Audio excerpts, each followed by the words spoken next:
ಸ್ನೇಹಿತರೆ ನಮಸ್ಕಾರ.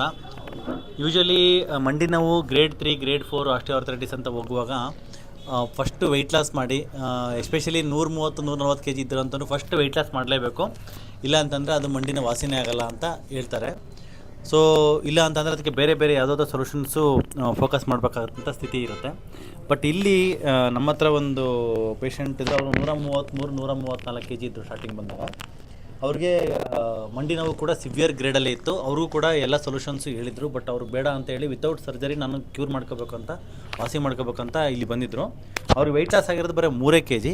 ಬಟ್ ಮಂಡಿ ನೋವು ಕಂಪ್ಲೀಟಾಗಿ ಹೋಗಿದೆ. ಇನ್ನು ಸ್ವಲ್ಪ ಮೈಲ್ಡಾಗಿ ಸ್ಟಿಫ್ನೆಸ್ ಬರ್ತಾಯಿದೆ ಅಂತ. ಅದನ್ನು ನಾವು ಸರಿ ಮಾಡೋದಕ್ಕೆ ಬೇರೆನೆಲ್ಲ ಸೊಲ್ಯೂಷನ್ ಮಾಡೋಕ್ಕೆ ನೋಡೋಣ. ಸಾರಿಗಿರೋದು ಮೇನ್ಲಿ ಫ್ಯಾಟಿ ಲಿವರ್ ಗ್ರೇಡ್ 2 ಇದೆ. ಆ ಫ್ಯಾಟಿ ಲಿವರ್ ಗ್ರೇಡ್ 2ನ ಇನ್ನು ಸ್ವಲ್ಪ ಕರೆಕ್ಷನ್ ಮಾಡೋದಕ್ಕೆ ಏನೇನೆಲ್ಲ ನಾವು ಆಪ್ಷನ್ಸ್ ತೊಗೋಬೋದು ಅಂತ ಫೋಕಸ್ ಮಾಡೋಣ. ಸೊ ನಾನು ಎಲ್ಲ ವೀಡಿಯೋದಲ್ಲಿ ಹೇಳಿರ್ತೀನಿ, ಮಂಡಿ ನೋವಿಗೆ, ಸೊಂಟ ನೋವಿಗೆ ವೆಯ್ಟ್ ಲಾಸ್ ಮಾಡಿ ಚಪಾತಿ ತಿನ್ನಿ, ಮತ್ತು ಸ್ವಲ್ಪ ಏನಾದರೂ ವೆಯ್ಟ್ ಲಾಸ್ ಮೇಲೆ ಪ್ರೋಟೋಕಾಲ್ ಮೇಲೆ ಜಾಸ್ತಿ ಫೋಕಸ್ ಮಾಡ್ತಾ ಹೋಗಿ ಅಂತ ಹೇಳ್ಬಿಟ್ಟು, ಆ ಇನ್ಫ್ಲಮೇಷನ್ ಇನ್ನು ಬಾಡಿನಲ್ಲಿ ಜಾಸ್ತಿ ಆಗ್ತಾ ಹೋಗುತ್ತೆ.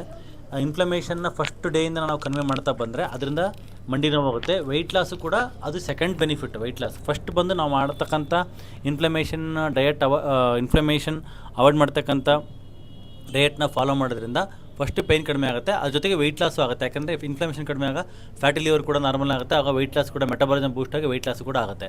ಇಲ್ಲಿ ಫಸ್ಟ್ ವೆಯ್ಟ್ ಲಾಸ್ ಮಾಡಿ ಆಮೇಲೆ ಮಂಡಿ ನೋವು ಕಡಿಮೆ ಆಗುತ್ತೆ ಅನ್ನೋದು ಯಾವತ್ತೂ ಕೂಡ ಇರಲ್ಲ. ಉಲ್ಟಾ ಆ್ಯಕ್ಚುಲಿ ಇನ್ವರ್ಷನ್ ಟ್ರೀ ಥರ, ಇನ್ವರ್ಟೆಡ್ ಟ್ರೀ ಥರ. ಸೊ ಫಸ್ಟು ಬಂದು ಇನ್ಫ್ಲಮೇಷನ್ ಫುಡ್ ಸ್ಟಾಪ್ ಮಾಡಬೇಕು. ಅದರಿಂದ ಮಂಡಿ ನೋವು ಕಡಿಮೆ ಆಗುತ್ತೆ. ವೆಯ್ಟ್ ಲಾಸ್ ಇದೆ ಸೆಕೆಂಡ್ರಿ ಬೆನಿಫಿಟ್ ಅಂತ. ಸೊ ಆ ಥರ ಒಂದು ಮೆಥಡು.